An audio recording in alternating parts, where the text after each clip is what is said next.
Bueno, hola a todos. Quería agradecer a la organización, ¿no? El haber me invitado a moderar este bloque de gran interés y de actualidad. Quiero también dar la bienvenida a todos los asistentes y me alegro muchísimo de ver tantas caras conocidas, ¿no? En el ámbito, bueno, gente que trabajamos en emergencias. Tengo unos compañeros de mesa de auténtico lujo y espero que las ponencias sean de vuestro interés. Voy a empezar este bloque con una pequeña introducción, metiendo un poco el punto de vista psicológico, ¿no? A este bloque de violencia en entorno social y laboral. Quiero leeros un poco la definición de qué es la violencia. La violencia se define como todo acto que guarda relación con la práctica de la fuerza física o verbal sobre otra persona, animal o objeto, originando un daño sobre los mismos de manera voluntaria o accidental. El elemento principal es el uso de la fuerza, tanto física como psicológica. Desgraciadamente, pues el abanico, ¿no?, de la violencia es bastante extensa hoy en día, pero las más frecuentes en nuestro entorno son la familiar, violencia machista, también tenemos la violencia filioparental, laboral, docente escolar, en la comunidad, institucional y también sexual y terrorismo. Los psicólogos tenemos dos aspectos principales que tratar aquí.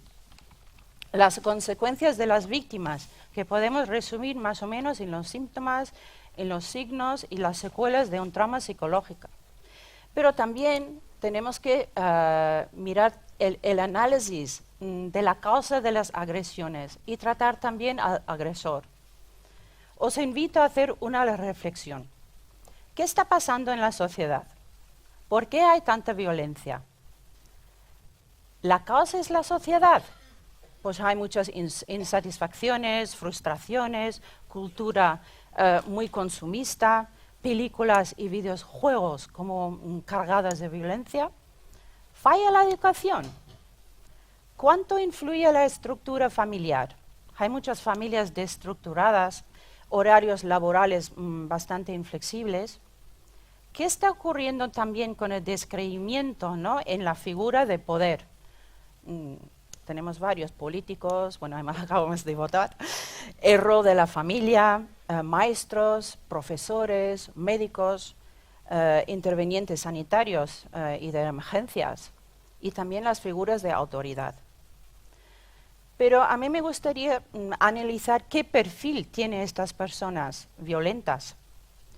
Estoy generalizando muchísimo y casi de modo de introducción, pero ¿cómo podemos considerar sus personalidades o su psicopatología?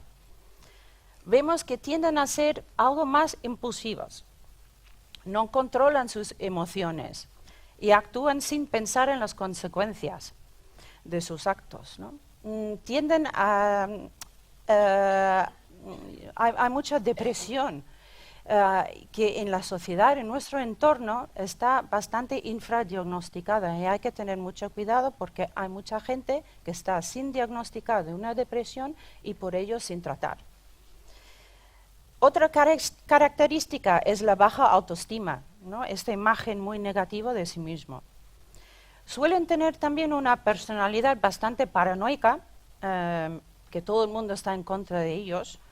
Son intolerantes, con este estado permanente, ¿no?, de descontento, irritabilidad, pues, ira, y a veces todos los días de manera cotidiana tienen un alto nivel de estrés. Utilizan estas personas la agresividad, ¿no?, para conseguir sus logros. Y a veces muchos han aprendido en su entorno familiar a ser violentos, adoptando la violencia como una forma típica, ¿no?, de relacionarse y a veces conseguir aquello que desean. Pero ¿cuáles son las consecuencias de la violencia en las víctimas? La violencia produce un trauma psicológico que al final puede desarrollar estas víctimas en un estrés postraumático. Ser víctima de una agresión destabiliza el equilibrio físico, psicológico, social y también económico del individuo. Un instante así te puede cambiar la vida. El organismo se pone en una alerta excesiva, haciendo que la persona no puede defenderse con efectividad, sufriendo probablemente un daño psicológico o físico. Pero todo esto se puede extender al organismo, a la empresa, a la familia, y la propia sociedad también se verán afectadas. Tenemos que tener en cuenta también que las víctimas son diferentes en cuanto a su resistencia. Es que cada uno de nosotros tenemos nuestras habilidades, nuestras capacidades y recursos para afrontar ciertos temas, esos recursos las víctimas, ¿qué sufren? Sufren de ansiedad, trastornos de sueño, cansancio, y algo muy importante que es tabú hoy en día son las ideas suicidas, por la vivencia traumática y por la percepción de riesgo. Tengo un dato, perdonadme, pero de 2016, no podía encontrar más adelante, que no sabemos cuántos de los 70 suicidios aquí en Guipúzcoa que tenemos, que puede ser consecuencia de esto. Si miramos a Francia, recientemente con todo el tema de los chalecos amarillos, este año se han suicidado hasta el mes de mayo 29 personas, ¿no?, de policías. Y el año pasado unos 76. Entonces llama mucho la atención, ¿no?, esta violencia. La violencia también produce al nivel social. Hay conductas de evitación y de aislamiento que empeorarán todos estos síntomas. Su capacidad laboral se ve afectada, disminuyendo su eficacia. Y la salud mental y física se ve deteriorado. Un riesgo importante es la búsqueda de válvulas de escape. Ojo a esto. Tenemos adicciones diversas, como consumo de analgésicos, benzodiazepinas, alcohol y otras drogas. Y volviendo a la válvula de escape final, también las conductas suicidas. Y concluyendo toda esta introducción, podemos decir que las situaciones de violencia consumen emocionalmente a la víctima y su entorno. Hay que tratar tanto a las víctimas y también a los agresores. Con esto doy la bienvenida a Iñaki Rodríguez Álvarez, gerente en Día Guipúzcoa, graduado en Gestión de Seguridad y Emergencias por la UPV, graduado en Prevención y Seguridad Integral por la Universidad Autónoma de Barcelona y máster universitario oficial en Prevención de Riesgos Laborales de la Universidad Francisco de Vitoria. Adelante.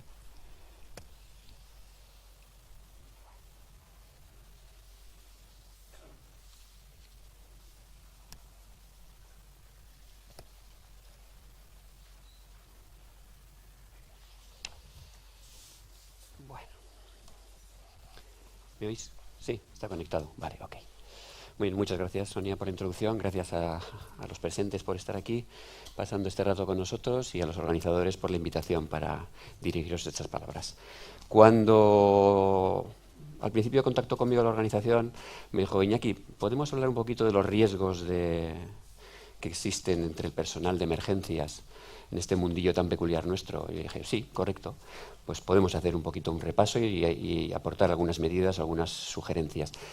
Y cuando vi que había una temática que nos importaba especialmente, que era el tema de la violencia, pues decidí modificar un poquito el enfoque, y entonces lo que os voy a contar tiene un recorrido que yo creo que está más o menos bien encajado, que es qué quiere decir el abordar los riesgos o ser consciente de los riesgos, para terminar luego concretando un poquito más el mundo de lo que son las agresiones o los daños físicos.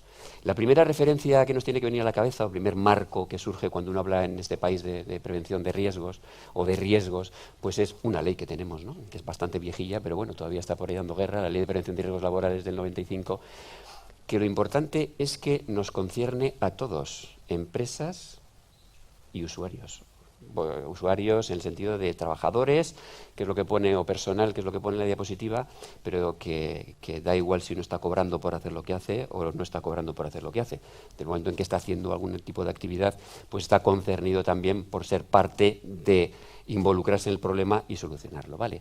Las empresas, como pone ahí, que tampoco me voy a parar mucho en esto, empresas también, léase organizaciones, ya sean del tipo que sean, pues bueno, tienen obligación de proteger frente a riesgos, implementar acciones preventivas, medidas de protección individual, información y contar con la opinión de su personal para mejorar el marco de trabajo. Pero es que la gente que estamos interviniendo también tenemos unas responsabilidades no menos importantes, la de colaborar con nuestra organización para que las cosas vayan bien, utilizar las medidas de protección que nos facilitan, que a veces es lo último que hacemos, utilizar correctamente dispositivos de seguridad, alertar de riesgos, etc., etc., etc. Es decir, esto es un trabajo en equipo, como han comentado antes el presidente de Aranzadi, ¿no?, cuando hacía la referencia a la trinera, o la cosa no la vamos a arreglar. En los ámbitos de riesgo que tiene la normativa sobre prevención de riesgos laborales, pues están agrupados, digamos que técnicamente, en seguridad, higiene y ergonomía y psicosociología aplicadas. Claro, lo primero que tengo que tener en mente cuando voy a meterme en estos ámbitos es la dinámica general con la que tengo que abordar cualquier tipo de riesgo. Y en esto me retrotraigo a conceptos que Hilario en el bloque 1, si le habéis oído, los que habéis estado aquí antes, pues hablaba cuando estaba haciendo su ponencia sobre los dispositivos de riesgo previsibles en eventos al aire libre, ¿no? Todo se basa en identificar los peligros a los que me voy a tener que enfrentar, por lo menos los más razonables, aunque es cierto, como él bien comentaba, que la imaginación tiene mucho que ver en todo esto, valorarlos con una metodología X, Y, Z, la que sea, que hay 1000, pero en cualquier caso, al final lo que es importante es que yo saque unas conclusiones parecidas al cuadrito que tenéis aquí en la diapositiva, que nos dice, he valorado este riesgo y es trivial. He valorado este riesgo y a lo mejor tengo que hacer algo. O he valorado este riesgo y no lo puedo asumir, con lo cual tendré que hacer algo. Pero primero tengo que conocer cuáles son los riesgos y luego los tendré que valorar para actuar sobre unos o sobre otros y con un orden de prioridades. Y a partir de este conocimiento tomo medidas preventivas y de protección, primando las medidas colectivas frente a las individuales.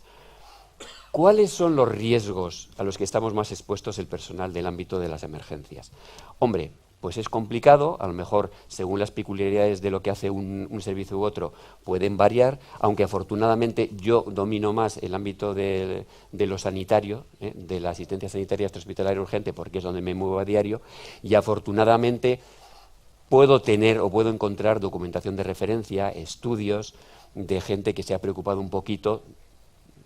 Sí, que se ha preocupado un poquito de analizarlos. Y la verdad es que hay muchas coincidencias. No vamos a entrar en ese tema, solo vamos a pasar por encima, pero como riesgos que ya empiezan a tener cierta relevancia, primero en el ámbito de la seguridad, se destaca los accidentes de tráfico, los atropellos o golpes de vehículos, la caída de personas al mismo nivel, atrapamientos y los accidentes causados por seres vivos, aunque os he puesto esa columnita a la derecha porque, claro, si estamos hablando de un servicio de bomberos, me vais a decir, oye, Iñaki, supongo que la caída de objetos por desplome, la caída de personas a distinto nivel, los contactos térmicos, eléctricos, explosiones e incendios, en fin, tendrían que estar ahí en rojo. Y digo, claro.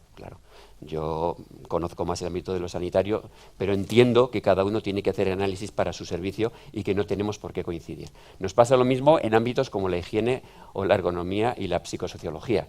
En el ámbito del transporte, de la asistencia hospitalaria urgente, la exposición a contaminantes biológicos es muy relevante, aunque en el ámbito de los servicios de extinción de incendios y salvamento, los contaminantes químicos o la exposición a temperaturas extremas lo es igual o más. Y en el ámbito de la ergonomía y la psicosociología, la carga física y la carga mental es relevante, y quizás los sobreesfuerzos también son relevantes. Cuando pongo la llamita no es porque no sean los otros, es porque son además.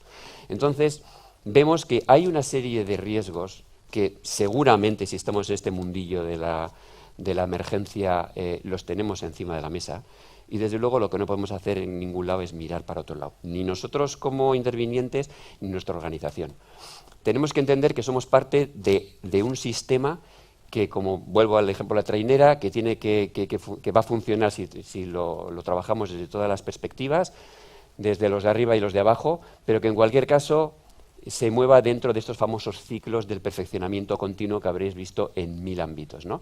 Conozco y dispongo de una serie de medidas, las aplico, sean medidas de protección individual, sea formación, sea información, sea lo que sea, practico lo no habitual, algo que también se ha suscitado mucho, o ha suscitado mucho interés, perdón, en el bloque 1, en las ponencias que han estado antes de nuestro grupo.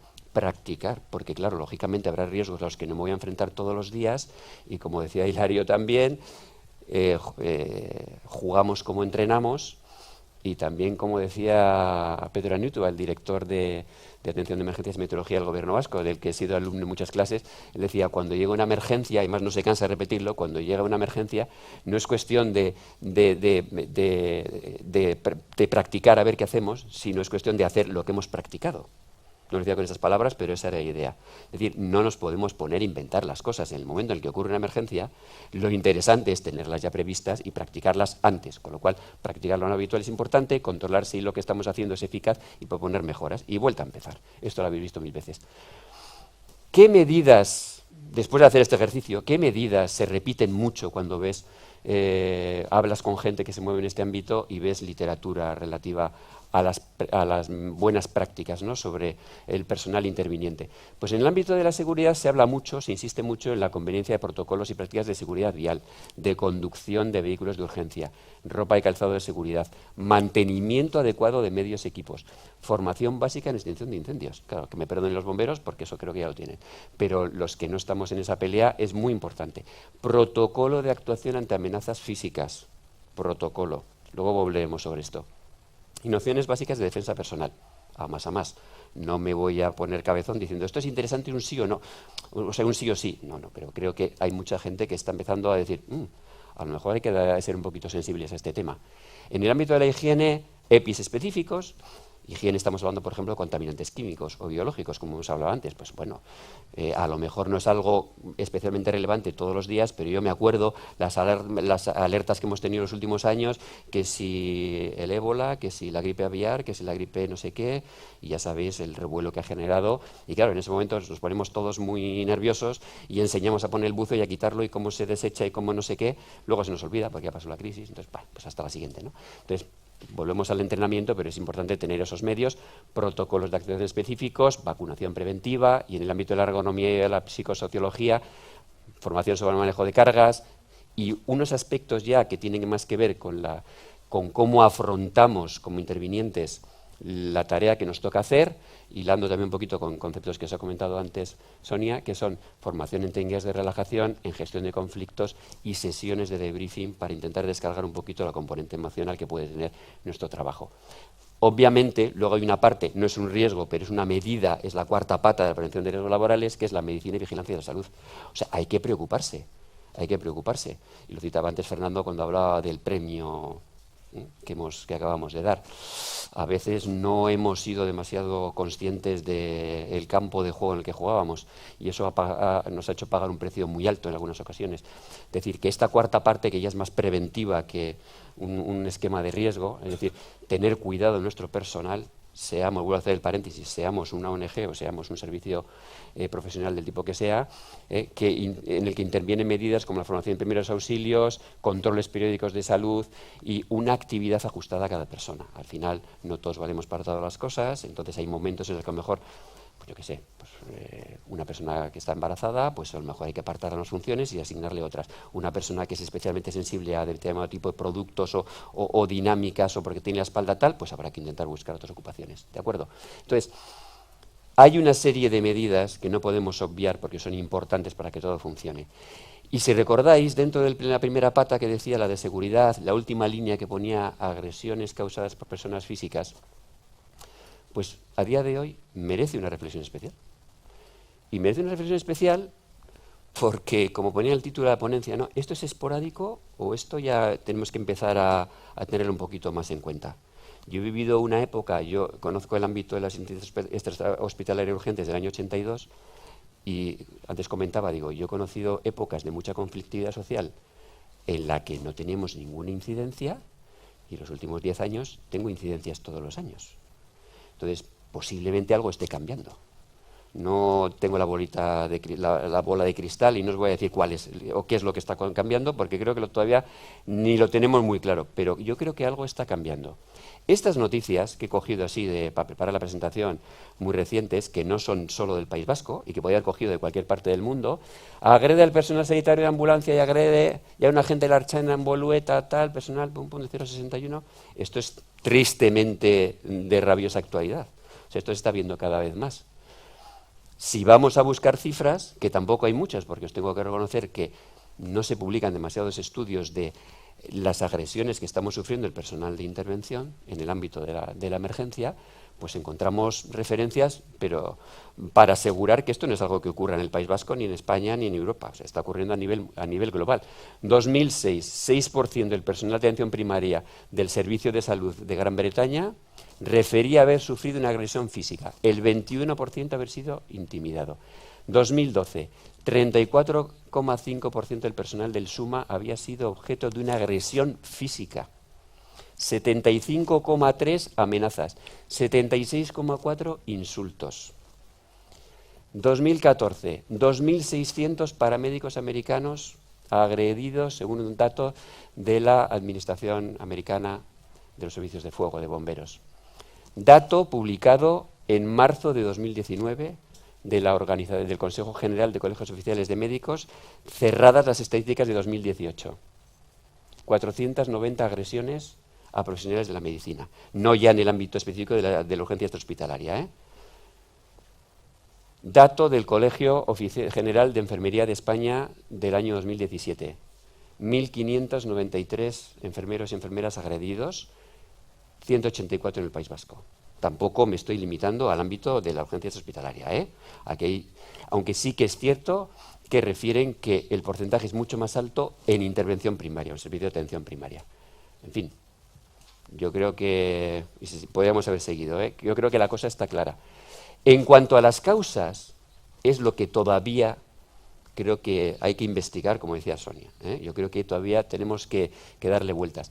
En el estudio que se hizo del SUMA en 2012, que hicieron además la comparativa entre el personal, digamos, de ambulancia y médicos y enfermeras, se veía que el 35,30%, que era la causa más referida en el ámbito hospitalario, la causa era tiempos de espera, mientras que en el ámbito, digamos, ya más hospitalario era disconformidad con el tratamiento. También hacían un análisis de cómo estaba la capacidad psíquica de las personas agresoras, y descubrían que, así como digamos en el ámbito hospitalario el 60,6% refería o se podía considerar que no estaba alterada, en el ámbito de los servicios de ambulancia el 30,8% estaba alterada y el 21,30% había agredido bajo el efecto del alcohol o las drogas. Si sumamos las dos cosas, dices, vaya, 52,10%, más de la mitad de la gente no estaba, digamos, en su situación normal. Dices, vaya, pues a lo mejor es un dato que tenemos que tener en cuenta. Vale, entonces, si sigues por ahí buscando referencias, testimonios o estudios, se habla de una serie de causas como las que parece que están empezando a tener que analizarse o por lo menos investigarse. La primera podría ser un cambio en la relación, que hemos puesto ahí lo he puesto así porque lo ponía en un estudio y me gustó mucho, de autoridad paternalista al yo exijo. Pues siempre se ha dicho, ¿no? En la época que nuestros abuelos, joder, lo que decía el médico, lo que decía el cura, ¿no? Iban a misa, sobre todo lo del cura. Y ahora ya, joder, lo decía el médico, pues ya está, lo ha dicho el médico. Hoy en día no, hoy en día lo discutimos todo, de medicina y publicidad. Hay un dicho por ahí que dice, de publicidad y medicina todo el mundo opina. Y es que es cierto, todo el mundo sabemos de todo, entonces, joder, yo voy al médico, pero a ver qué me ha dicho este, y a ver por qué me dice lo que me dice, y si me gusta el tratamiento o no, y si me gusta cómo me atiende y el tiempo que espero o no. Entonces, hay un cambio de relación, pero es normal con los tiempos, ¿eh? El usuario se vuelve más exigente, no solo en este ámbito, sino en todos. Hay desacuerdos que ya pueden ser más objetivos sobre el tiempo de asistencia, lo que me toca esperar, si la ambulancia ha venido rápido, si he tenido que esperar mucho en urgencias, etcétera, etcétera. Una vez más, los trastornos psiquiátricos o alteraciones de la consulta, que pueden ser ya por cuestiones que se trae, digamos, en la mochila a la persona, consumo de drogas y alcohol y culturas con otra escala de valores. Esto a nosotros nos está pasando. O sea, ha habido veces que nos hemos encontrado con gente en la que, bueno, pues de la sociedad en la que viven se resuelve todo a tortas cuando no a tiros. o cuando no a navajazos. Entonces, claro, pues gente que piensa así en una sociedad que piensa de otra manera, pues bueno, tiene su periodo de adaptación y encaje, ¿vale? No he puesto algo aquí que en nuestro caso, porque a lo mejor no sé si es muy general o muy particular nuestro, en nuestro caso, si hablo de la DIA, que es lo que más conozco yo, casi tendría que haber puesto aquí. Y el escenario típico, evento multitudinario de tipo deportivo o lúdico. Concierto, partido, etcétera. O sea, es donde estamos teniendo los problemas ahora. Y en muchísimos casos, en lo que se refiere a nosotros, vinculado directamente a la causa de drogas y alcohol. Todas las noticias que he puesto ahí cortadas al principio en la diapositiva, en todos esos casos se refería a que la persona que había sido la agresora había consumido drogas o alcohol. Claro, las reacciones de todo esto pues se van produciendo, llevan unos años produciéndose. Algunas nos pueden parecer un poquito desorbitadas, otras nos pueden parecer más naturales. Por ejemplo, esto es después del atentado en la discoteca Bataclan, en París, 2015. Noticia. Los paramédicos de Gran Bretaña y los bomberos van a empezar a utilizar chalecos antibalas. Dices, joder. SAMUR Protección Civil. Se crea la unidad, el equipo DEPAS, que es una unidad de élite especializada para intervenir en eventos multitudinarios de tipo masivo, conciertos, sobre todo eventos deportivos y tal. Y claro, y luego empiezas a leer y dice, esta gente recibe, bueno, lleva protecciones especiales, chalecos antiagresiones, tal, recibe formación del Cuerpo Nacional de Policía, tal, y dices, joder. Mis compañeros de Vizcaya, del año pasado, que empezaron a gestarlo el año pasado y a primeros de año ya tomaron la decisión. Sanitarios vascos meterán chalecos especiales contra las agresiones. Pues estaban ya aburridos de que les dieran de patadas. Pero así de claro, ¿eh? O sea, en Vizcaya el nivel de incidencias que tiene la DIA con este tipo de problemas es muchísimo mayor que tenemos en Guipúzcoa. Claro, ¿es la solución? Pues no lo sé. Yo personalmente, y ellos mismos me lo reconocen, pues llevar un chaleco es incómodo para trabajar y te protege de lo que te protege. O sea, del guantazo en la cara no te protege. O sea que al final dices, claro, bueno, es más una llamada de atención. Y digo, lo entiendo. Lo entiendo de verdad, porque si hay algo que hay que hacer es llamar la atención. Sí, claro, no me gustaría que, yo creo que a nadie nos gustaría que llegáramos a esto en algún momento. Esto es verídico, no lo he montado yo para aquí. Esto es un servicio de paramédicos polaco, que intervienen en zonas donde la conflictividad social es muy alta y han optado por ponerse una pegatina atrás de por favor no dispares al paramédico. Un poco triste. Entonces, claro, yo creo que al final tenemos que tomar medidas a 3 niveles, que es lo importante. Nosotros como personas, nuestro servicio y la sociedad, como personas, pues sobre todo mantenernos atentos a indicios que puedan suponernos que vamos a tener una agresión, no responder a provocaciones, tono afable, procurar apoyos de compañeros, no intervenir solos o solicitar la participación de cuerpos de seguridad y, obviamente, como importante de no hacer, obviar las amenazas, ¿vale? O sea, creo que al final hay que ver un poco las cosas y no meternos donde sabemos que puede haber riesgo. Importante, una vez más, a nivel de nuestro servicio, formación, lo decíamos antes, formación y formación. Establecer un protocolo, dar medidas, está bien, pero lo que decía el chaleco es que va a arreglar algunos casos y va a fastidiar otros. Tecnologías de apoyo, botones de alarma, cámaras en los vehículos, X, Y, Z que se vayan desarrollando, muy importante, y esto también, crear un apoyo de personas dentro de nuestra organización que nos pueda dar consejo asistencial, psicológico y legal. Yo creo que hay otros ponentes aquí que nos van a poder hablar mucho mejor de todo esto. Y a nivel social, tendremos que empezar a transmitir la necesidad de que esta realidad sea abordada y se desarrollen campañas de sensibilización o educación en valores, o se fomente la colaboración entre servicios para buscar soluciones. En 2017 el Ministerio de Interior creó la figura del interlocutor policial sanitario, que no me voy a meter a contaros de qué va ni qué no va, pero bueno, pues por lo menos dices, bueno, pues no sé si hará algo o no, pero es un gesto de que parece que se quiere abordar la problemática desde distintas perspectivas. Termino. Protocolos. Eso sí que es algo fácil que podemos hacer. Esto es un protocolo ya del Colegio Médico de 2009. Ya empezaba a decir a su gente, ojo, si estás en riesgo de agresión, prevé salir del escenario, patatín, patatán. Pero si eres agredido, 2 pasos importantes, asistencia médica y denuncia. Emergencias de Osakidetza. Protocolo que a día de hoy tienen las ambulancias que están colaborando con el 112. Ya desde el momento en que se recibe la llamada, ¿la escena es segura? Suponemos que es segura, es que si no es segura no vais los primeros, va la policía. y vosotros vais después. Y si habéis ido porque creemos que la escena es segura y aun y todo estáis mosqueados, marcad este código para que yo sepa que estáis en una situación complicada. Y si la cosa se pone muy mal, pulsad este botoncito 3 segundos en el talkie, que yo sé que hay lío y va la caballería. ¿Va a arreglar esto el problema? Pues obviamente no, pero es importante que empecemos a tener una serie de medidas y que empecemos a pensar cómo lo vamos a afrontar, ¿vale? Afortunadamente, y con esto acabo, a día de hoy, en nuestra organización, por ejemplo, las agresiones al cabo del año siguen siendo una cifra muy pequeña. Afortunadamente, de miles de asistencias al cabo del año, podemos decir que el 99, es gente respetuosa que valora nuestro trabajo. Pero eso no quiere decir que tengamos que obviar el otro problema, que un día le va a dar un guantazo serio, o un navajazo, o una patada a un interviniente de mi organización y voy a tener un problema al que dar solución. Y no valdrá decir, es que nunca daban patadas. Entonces, lo importante es que empecemos a trabajar aquí el protocolo y empezar a darnos cuenta de que esto, desgraciadamente, es una realidad que viene, ¿vale? Pues hasta aquí os quería contar. Muchísimas gracias.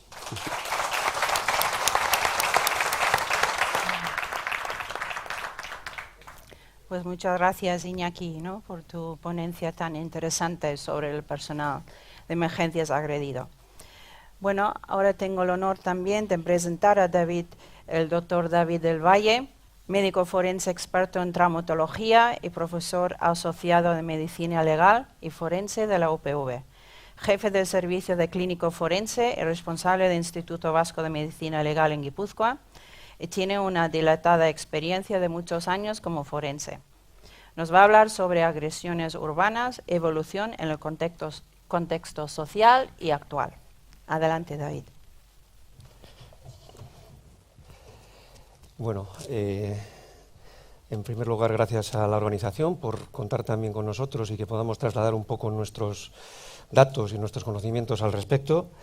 Y obviamente, pues adelantaros de alguna manera dentro del título de esta pequeña charla, el que cuando se nos pide, a ver si podemos colaborar de alguna manera, claro, lo primero es qué podemos aportar. Realmente nosotros no somos médicos asistenciales, con lo cual nuestra visión difiere un poquito de la que puede ser del médico tradicional. Sin embargo, sí que es cierto que disponemos de algunos datos que son los que de alguna manera termina conociendo la sociedad. No quiero decir que sea real como tal, pero sí que de alguna manera deberíamos situarnos en que quizás entre lo que la sociedad conoce y la realidad, que por lo menos nosotros comprobamos, hay algo que se interrumpe o que por lo menos se distorsiona. Podremos hablar luego de muchas cuestiones que pueden interactuar y hacer que verdaderamente haya alguna salida de datos o alguna añadidura de datos que distorsionan la verdad, pero por lo menos lo que sí me parecía interesante era, para poder hablaros de estos datos, explicaros qué es un médico forense. No me voy a extender ni muchísimo menos, solamente quiero que sepáis que la gran desconocida, de alguna manera, en la sociedad es la medicina legal, y ya no voy a decir la medicina forense como tal, la pública, la institucional. Me refiero concretamente a que de alguna manera siempre se ha relacionado la medicina forense pues con esos señores calvos, con gafas, que están todo el día tratando con muertos. Bueno, en algunas cosas aciertan, pero realmente, si somos un poco equitativos, esto no funciona así, no es así. Realmente desde 1998, que es cuando se crea el Instituto Vasco de Medicina Legal, lo que se consigue de alguna manera es que todos esos médicos forenses que estaban por todo el territorio histórico de Guipúzcoa diseminados en algunos juzgados, pues de alguna manera concreten una estructura común de trabajo. Y una estructura común de trabajo donde, además de hacer lo que siempre se ha hecho, se diversifique y se especialice de alguna manera. De forma que, efectivamente, nosotros trabajamos en una sede, que es el Palacio de Justicia de Atocha, en Donosti, pero también trabajamos en los distintos juzgados de todo el territorio.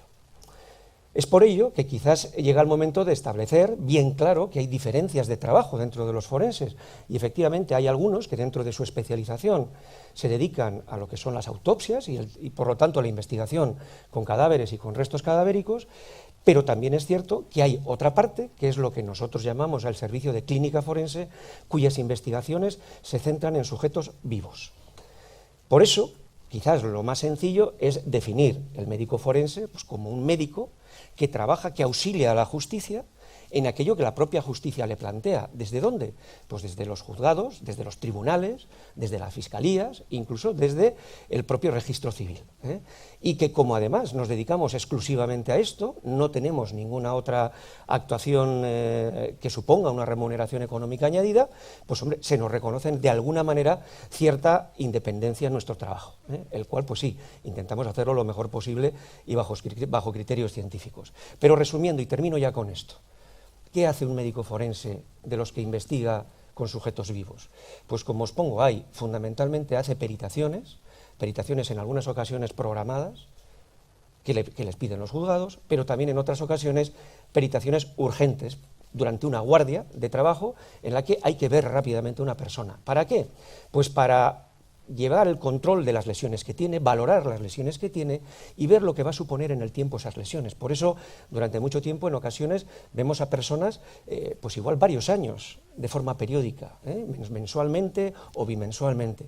¿Por qué? Porque el juez al final necesita, para aplicar la ley adecuadamente, necesita tener conocimientos de qué lesiones ha tenido, qué tratamientos ha seguido para saber si lo va a enfocar luego como un delito grave o un delito leve.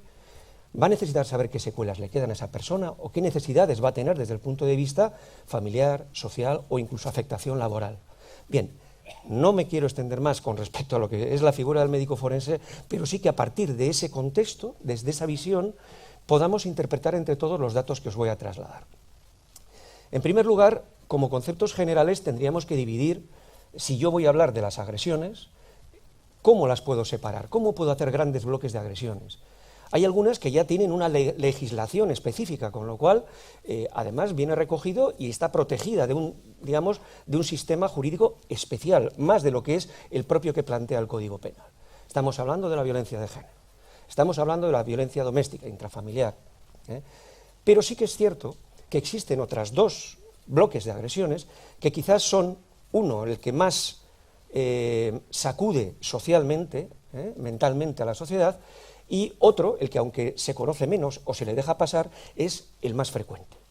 Por eso, y cuando vamos a hablar de estadísticas, yo os traigo, por lo menos de estos 5 últimos años, estos pequeños datos con respecto a todas las agresiones, sin hacer bloques, para que tengamos por lo menos una pequeña idea de que muchas veces lo que entendemos a través de los medios de comunicación en cuanto a un aumento de este tipo de conductas, un aumento a este tipo de situaciones, pues quizás no lo es tanto. Os digo, obviamente habrá muchas agresiones que no se denuncian, con lo cual difícilmente me van a llegar a mí. Pero con las que yo tengo puedo hacer la evolución, la progresión que vemos desde el punto de vista médico-forense de esas agresiones en el territorio histórico de Guipúzcoa. Fijaros que esa pequeña bajada que se aprecia con esa especie de diente de sierra, de pico de sierra, en cuanto a todas las agresiones que se hacen en Guipúzcoa, haciendo una serie de todas ellas a lo largo de los años, vemos que quizás casi todas son parecidas. Me vais a disculpar porque igual el dibujo al final es pequeñito, son tartas demasiado pequeñitas, pero os la resumo claramente. Es tan sencillo como que, fijaros, la parte más pequeñita, estas franjas en pequeñito, serían lo que serían las agresiones o abusos sexuales que investiga el Instituto de Medicina Legal. La siguiente que tenemos son aquellas investigaciones sobre violencia doméstica, posteriormente sobre violencia de género y finalmente todas las que nosotros, para esta charla yo he llamado urbanas, pero lo que viene a ser es el cajón desastre que no está especializado en una materia jurídica, por decirlo de alguna manera. Llamemos agresiones básicas, agresiones generales o, como yo hemos usado este término, agresiones urbanas. Os fijaréis que de todo ello, quizás lo más característico es que frente a esta parte mayor de la tarta, que se mantiene en niveles del 78% de todas las agresiones, las demás más o menos se mantienen en los mismos niveles. La única que parece ser que aumenta de alguna manera, sería la violencia de género. Por verlo de alguna manera quizás más evidente, con un periodo mayor de años, que yo creo que es como verdaderamente se puede obtener resultados más valorables, pues aquí podéis ver que desde el año 2010, estos 10 últimos años, y como os digo, siempre teniendo la precaución de que estamos hablando del 2019 cuando solamente han pasado 5 meses. Claro, tengamos en cuenta que nos falta el periodo de verano, que es, de alguna manera, también cuando más frecuencia, con más frecuencia aumentan las agresiones. Pero lo que quiero trasladar, por lo menos, es que esa valoración que nosotros damos de estos datos, datos judiciales, por decirlo claramente, pues es claramente a la baja. ¿Qué quiero decir con esto? Pues que la tendencia global ha descendido ligeramente, la tendencia. Eso no quiere decir que de repente uno de estos años vuelva a subir, pero en esa tendencia sí que constatamos que la violencia doméstica se mantiene más o menos en niveles de hace 10 años frente a un aumento aproximadamente del 4% en las agresiones en violencia de género. Pues bien, una vez retiradas de todas esas agresiones la violencia de género y la violencia doméstica, nos quedaría fundamentalmente las urbanas y luego hablaremos también someramente de las sexuales. Desde el punto de vista de las agresiones urbanas, si intentamos hacer una diferenciación en cuanto a la localización o dónde se producen este tipo de agresiones, como veréis, la inmensa mayoría son lugares de ocio. Por lo menos nuestra impresión cuando tomamos los datos oportunos al agredido es que se ha producido generalmente en un lugar de ocio. Efectivamente, la vía pública tiene un volumen importante, pero curiosamente la vecinal ha ido en aumento y en el trabajo también. Quiero decir con esto, hombre, tenemos un bloque importante a nivel de el cajón desastre, que sería todo lo demás, pero nos vamos centrando un poco en situaciones que además socialmente tienen algo que ver, algo con lo que estamos comentando hoy aquí, y es verdaderamente esa digamos, dismodulación de la sociedad hacia unos patrones de comportamiento y de conducta mucho más impulsivos, de menor control, y que, bueno, pues que tiene que ver, como luego hablaremos, de elementos asociados como son los tóxicos. Respecto del mecanismo, hombre, pues lo que nosotros vemos, que es lo que valoramos, es que la inmensa mayoría de lo que vemos son fundamentalmente contusiones. Puñetazos, manotazos, patadas, empujones, eso es lo que vemos en mayoría. Arma blanca o similar hay relativamente pocos, pero bueno, los hay.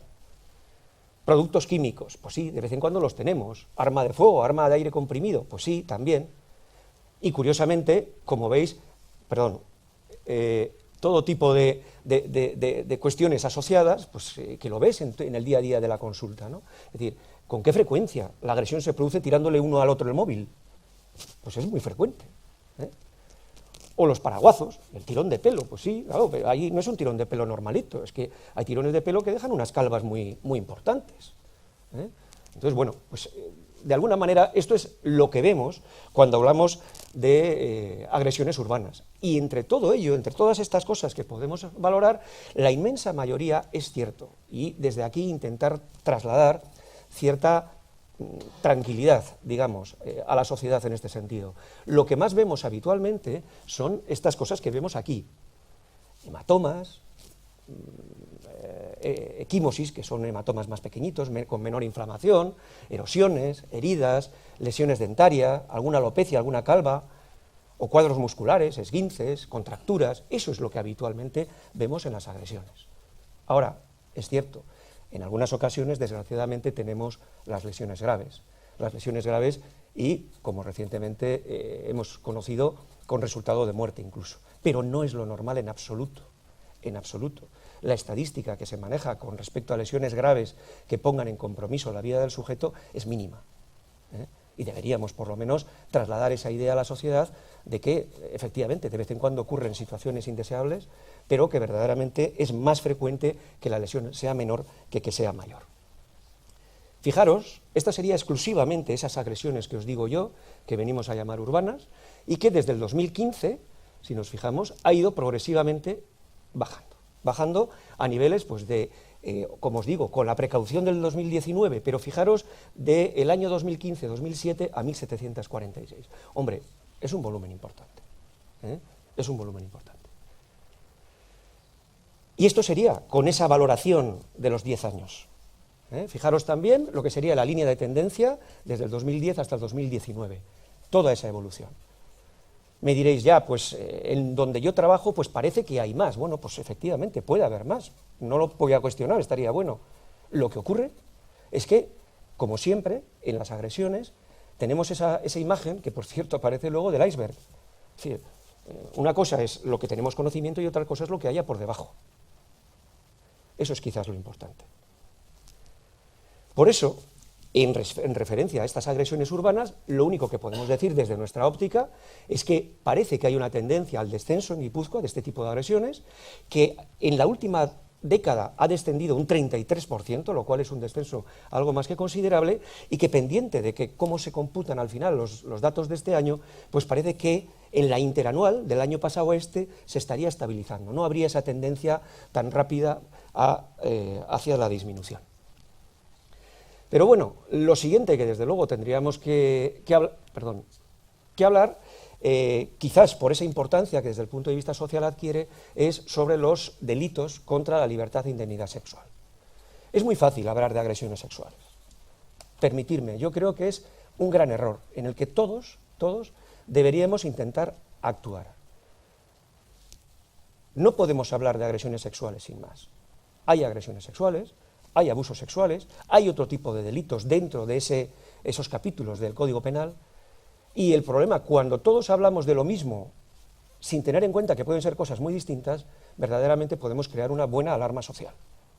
Por eso, yo quería compartir con vosotros algunas impresiones que tenemos desde el punto de vista médico-legal. Vamos a ver, por un lado, el número de denuncias y el número de casos reales es verdaderamente diferente, muy diferente. Es decir, parece que el follaje, la cobertura del árbol es inmensa para la poca raíz que parece haber posteriormente. Quiero decir, los números de casos reales, estamos convencidos, por lo menos desde nuestro ámbito, los números de casos reales respecto al número de casos no denunciados. Es que estamos convencidos de que bajo la figura del iceberg superficial, verdaderamente hay muchos más casos por abajo. Pero, sin embargo, como os digo, tenemos muchísimos casos que se investigan y de los cuales muchísimos no son reales. El mal uso terminológico, lo vamos a ver ahora, con una breve referencia a lo que dice nuestra legislación, pero es que es así. Es que hay cosas muy diferentes cuando hablamos de este tipo de delitos. Y por último, y perdonadme, pero es algo que a nosotros verdaderamente ya llega un momento en el que nos molesta, y es el enfoque mediático. Parece mentira que el morbo de determinadas cuestiones no atiendan ni siquiera a los elementales conocimientos de la razón humana. Es absurdo muchas veces como yo todavía estoy haciendo una exploración en el hospital, estoy haciéndola. He llegado a una conclusión inicial, que por supuesto va a requerir meses de investigación posterior, pero nunca se me va a ocurrir decir, está clarísimo lo que ha ocurrido. Y sin embargo, cuando yo bajo del hospital en el coche, ya está claro. Ya han dado la noticia. Y no solamente, claro, a la noticia le siguen concentraciones, etcétera, etcétera, etcétera, etcétera. Al final nos estamos retroalimentando. Impresión personal. Pero es lo que estamos viendo en estos años. Os quería explicar brevemente, fijaros, agresiones sexuales. Legalmente hay tres bloques, las básicas, por decirlo de alguna manera, una modalidad cualificada y luego las agravantes. En el caso de los abusos, también hay un tipo básico y una modalidad cualificada. Y luego tenemos algo más reciente, que es cuando ya se estableció también una legislación global, pero para menores. Bueno, pues fijaros, y esto lo voy a pasar rapidito porque no quiero aburriros con terminología específicamente legal, pero fijaros, este es el concepto de agresión sexual. El que atenta contra la libertad de otra persona con violencia o intimidación. Punto. Si no hay violencia ni intimidación, no es agresión sexual. Y ahora veréis por qué digo esto. ¿Qué ocurre? Que sobre este tipo básico sí tenemos añadiduras que da el Código Penal, pues para tener claras las cosas. Violación. Violación se llama al acceso carnal por vía vaginal, anal o bucal, o la introducción de miembros corporales o objetos por alguna de las dos primeras vías, y se castiga ya como reo de violación. Eso es la violación. Una agresión sexual, es decir, el atentado con violencia e intimidación, y además acceso carnal, o introducción de dedos o objetos. Pero que nos quede claro, porque luego realmente se mete todo en el mismo saco y todos son agresiones sexuales. No lo es así. Las agravantes de las agresiones sexuales. Esto es simplemente unas pequeñas pinceladas, porque el código se extiende detallando cada una de ellas, y más lo que luego jurisprudencialmente dicen los tribunales superiores. Pero cuando se hace con carácter particularmente degradante o vejatorio, cuando se hace por 2 o más personas, cuando la víctima es especialmente vulnerable por edad, enfermedad o situación, o por la superioridad o parentesco del agresor, o por el uso de armas u otros medios, pues tiene una pena superior. Bien, ¿qué es el abuso? Pues el atentado contra la libertad sexual, pero sin que haya intimidación ni consentimiento. No hay violencia ni intimidación, pero tampoco hay consentimiento. ¿Y qué es eso de que no haya consentimiento?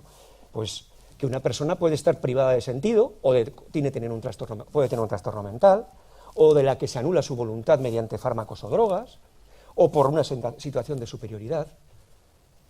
Y finalmente, tiene también una forma cualificada. Una forma cualificada cuando existe engaño o abuso por un agresor que es persona de confianza, o autoridad, o por influencia sobre la víctima, entre 16 y 18 años. O cuando los actos consistan en un acceso carnal. Y como os decía, quizás lo más reciente, ya cuando ya hace, bien sea el abuso, bien sea la agresión, y haya o no haya acceso carnal en menor de 16 años. Pues bien, dicho todo esto, noticia del Ministerio de Interior que dice que en Guipúzcoa, en el año 2018, hubo 225 delitos, es decir, un aumento del 58,5. Y de todos ellos, el 42 fueron agresiones sexuales con penetración. Bueno, estas son nuestras investigaciones. Lo que nosotros podemos aportar son aquellos casos en los que actuamos. ¿Para qué? Para tomar muestras, para explorar a la víctima y ver si tiene algún tipo de lesión, o para ver si tenemos algún indicio del que luego podemos hacer una investigación posterior en mayor profundidad. Estamos hablando de una media de 50 a 52 casos al año. Aquí lo veis de alguna manera en los últimos 5 años, y esto sería la evolución en los últimos 10 años. Como veis, ligeramente ascendente, estamos hablando de 50 a 52. Eso es lo que tenemos realmente en Guipúzcoa. La impresión general, por tanto, ligero aumento de los abusos y las agresiones, investigados por nosotros, pero muy ligero aumento. La media 51 o 52 casos al año y un descenso interanual, pero hasta que no tengamos todos los datos del 2016, mejor no decir nada. ¿Qué hacemos con todo esto? ¿Quiénes actuamos? Fijaros, no solamente la víctima de alguna manera va a tener su responsabilidad si quiere denunciar, no quiere denunciar, sino el personal de los centros de salud, de los centros hospitalarios, las policías, los juzgados, servicios de urgencia, el propio médico forense, y para eso hay un protocolo de trabajo común. Un protocolo que nos une a todos desde que la víctima acude o bien a la policía o bien a un centro sanitario hasta que finalmente, digamos que se le han tomado las muestras y se ha iniciado el procedimiento judicial. ¿Qué es lo que hacemos? Primero, una entrevista con la víctima, una exploración física y una exploración ginecológica. Se toman una serie de muestras biológicas, se toman también ropas y algunos elementos íntimos que nos pudieran aportar también algún dato añadido, y en el caso que se entienda oportuno, incluso se puede hacer también la valoración de la escena donde se ha podido producir los hechos. ¿Para qué? ¿Qué estamos buscando? Pues estamos buscando el ADN para poder cotejarlo con un supuesto sospechoso. Eso es lo que hay. Hasta ahora el ADN normal, el de una persona con otra, ahora incluso el ADN de algunas bacterias que nos hacen pensar que si un supuesto agresor tiene una bacteria con un ADN que es específico y resulta que la víctima ha contraído una enfermedad por una bacteria con ese mismo ADN, podamos realizar también el cotejo. Se está llegando a ese nivel en estos momentos. Pero yo lo que quiero trasladaros, y con esto termino ya, es la impresión técnica.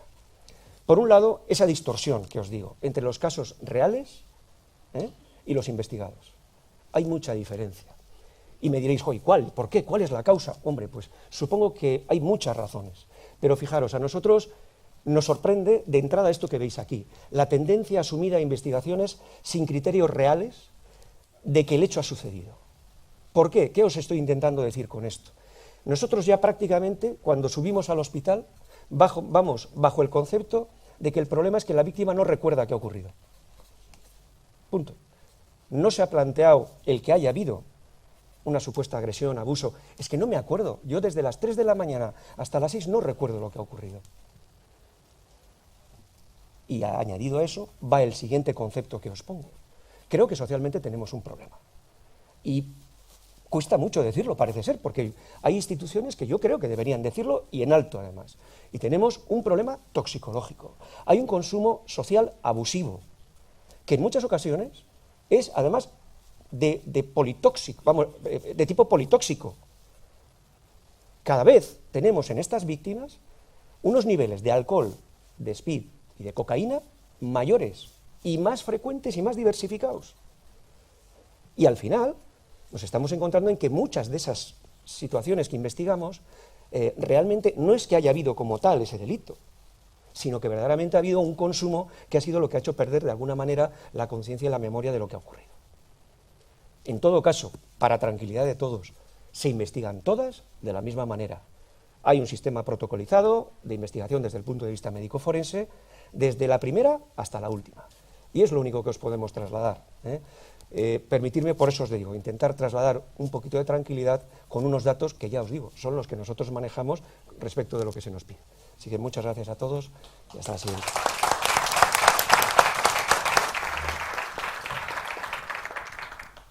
Muchas gracias, David.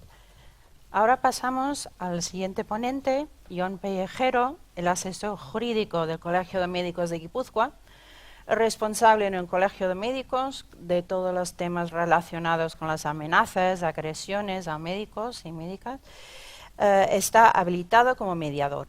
Nos va a hablar sobre qué hacer ante una amenaza o agresión. Pues gracias, Jon. Muchas gracias. En primer lugar, agradecer a la organización que os ha acordado de mí para presentar esta ponencia, que es algo en relación a las agresiones, en nuestro caso a los médicos, en lo que el Colegio de Médicos pues tiene bastante implicación y quieren que se denuncien, porque como han manifestado, lo que se ve es la punta del iceberg. Realmente creemos que hay muchas más agresiones, afortunadamente son verbales, que las que se denuncian. Desde el punto de vista físico, en el ámbito sanitario, médico por lo menos, hay pocas. Muchas de las cosas que iba a plantear ya se han dicho. Me he traído incluso aquí unas notas para hacer unas referencias a cuestiones que ya han sido manifestadas. Ya desde el inicio, Sonia nos ha dicho que las agresiones no son solo las físicas, sino también son las verbales y psicológicas. Pues es algo en lo que hemos tenido que incidir, porque parecía que únicamente los médicos acudían al colegio, lo denunciaban cuando se trataba de una agresión física. Y como ya he dicho, son las mínimas. Yo recuerdo de los últimos años, diría los últimos 10 años, en Guipúzcoa, que hayamos tenido 3 denuncias por agresiones físicas y con daños, pues 2 hemos tenido, no hemos tenido más. Pero sí que por lo que nos cuentan los médicos, sin denunciarlo, pero sí por lo que cuentan, las agresiones verbales son abundantes. Perdonadme si a veces hablo de médicos, realmente sanitarios, un poco de formación, por tener en cuenta que trabajo en el Colegio de Médicos, me salen médicos, pero las agresiones a los sanitarios creo que es algo habitual. Mi ponencia voy a tratar de ser un poco más práctica, no voy a meter datos estadísticas y en cuanto a legislación voy a ser también lo más conciso posible. En cuanto a las agresiones, no se debe tolerar ninguna clase de agresión. Las agresiones psicológicas y verbales también consideramos que son importantes. Ya me ha manifestado Sonia que también afectan a las personas y a los trabajadores. Ningún trabajador, ninguna persona, encima aquí que estamos en trabajadores que fundamentalmente prestan servicios públicos, que están prestando un servicio público, tiene que sufrir una agresión. Y lo que hay que hacer es notificarlas, comunicarlas, ya sean verbales o físicas. Las físicas, pues es evidente que se van a hacer, creo que nadie tenemos duda que una agresión física hay que denunciarla, hay que acudir al juzgado y poner una denuncia, que es lo habitual, o una demanda en la vía civil, que suele ser menos habitual, la verdad. Pero también hay que comunicarlo al empleador, al superior jerárquico y a salud laboral. Como luego veremos, esto tiene unas implicaciones desde el punto de vista legal para el propio trabajador, que yo creo que son importantes, y por ahí es un poco por lo que nosotros hemos tratado de incidir de cara a los médicos para que lo comuniquen. Si no quieren poner una denuncia, por lo menos que lo comuniquen. Cuando ahí hay que acudir al juzgado, pues es que es clara, no tenemos ninguna duda. Y sabemos que cuesta tomar la decisión de interponer una denuncia por todo lo que supone. Algunas se alargan durante años y supone para un profesional estar años pendiente de un procedimiento judicial con el estrés que eso genera, porque eso también genera un estrés a cualquier trabajador, el hecho de que tenga una denuncia por una agresión física o sea verbal. Como acabo de manifestar, son claros los supuestos en los que hay que que poner una denuncia en el juzgado, pues agresiones físicas, es evidente, pero también actuaciones externas del agresor, como pueden ser unas pintadas.